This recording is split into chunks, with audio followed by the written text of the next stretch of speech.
Hi,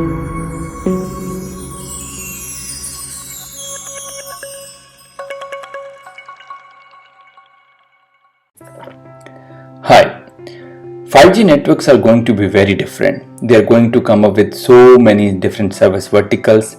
A very efficient control of the network is required.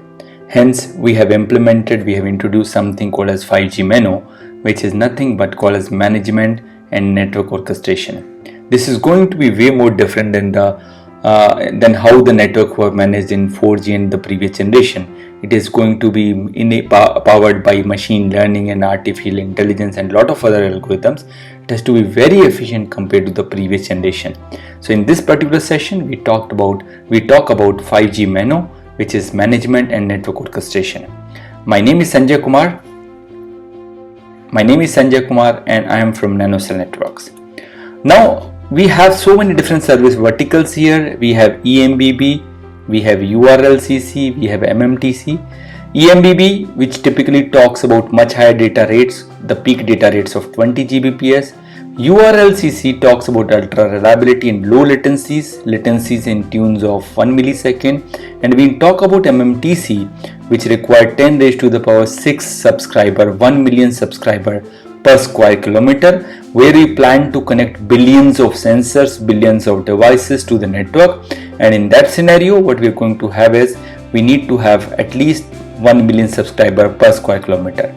So to have all these network efficient, so all these different service verticals like eMBB, URLCC, MMTC requires a completely different network shift in the network, which is typically supported by, so we have these three different applications, eMBB, MMTC, and these are not the applications actually, but the service verticals, and they are providing different kind of services. Just to take an example, eMBB talks about high data rate at the rate of 20 Gbps.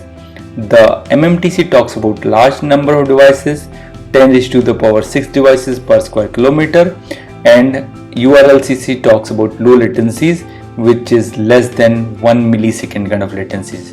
To achieve all these things, we have to implement something called as slicing, where all the net service verticals can be separated by virtual networks, which is implemented over the same physical network. And typically this concept is called as slicing in 5G networks. So all the service verticals are typically defined as slices, and every slice is isolated from other slices, so they have end-to-end dedicated resources available for one particular slice, or I'll say one particular service verticals.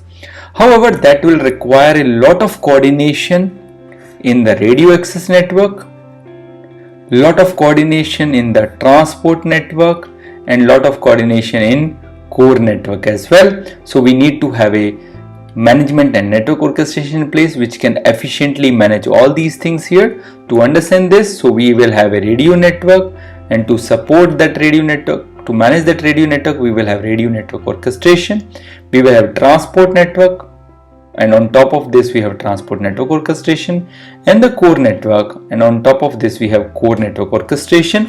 And all these things will be managed by a centralized MANO, which is nothing but slice management or the management and network orchestration.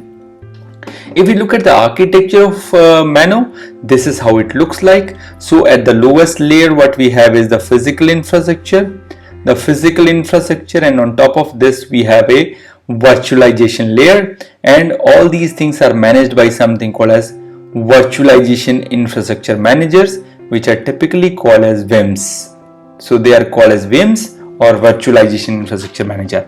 However, all those virtualized infrastructure can be created into some kind of VNFs, virtual network function, and on top of this we have some kind of element management systems or element management servers. They are typically used for managing one particular VNFs. So all the VNFs are managed by something called as VNF managers. So how these VNFs are created, how they are maintained, and how they are terminated, everything is done by VNF manager. On top of VNF manager, we have something called as the orchestrator.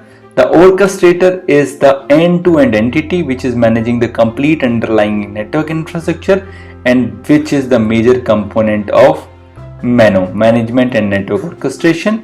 And however, on this top of this MANO, we have something sitting in, which is called as OSS and BSS, which is nothing but connects these network to the BSS kind of application, where all the network infrastructure can be translated into some kind of services. So this is the typical ETS MANO architecture from European Telecommunication Standard Institute, and this is the typical network architecture what you also see whenever people talk about NFV, Network Function Virtualization. So MANO more or less follows the similar kind of architecture, similar kind of reference architecture what we use for NFV, Network Function Virtualization. This is just a basic example, basic idea about management and network orchestration. However, it is going to be powered by artificial intelligence, machine learning, real-time monitoring of the network, how the network real-time monitoring. So it is going to do real-time control of the network. The example of this we used to call this as FCAPS, fault management, configuration management, accounting, performance and security management. So we have some functions similar to this in network orchestration, and mostly it will be powered by automation. So it is nothing but taking automation to the whole new level. That is where your MANO plays an important role. That's all about this video. If you liked our video, please like and subscribe our channel. If you want to share more information, please visit www.nanocellnetworks.com or feel free to email us at info@nanocellnetworks.com. Thank you very much and hope to see you again on this particular channel.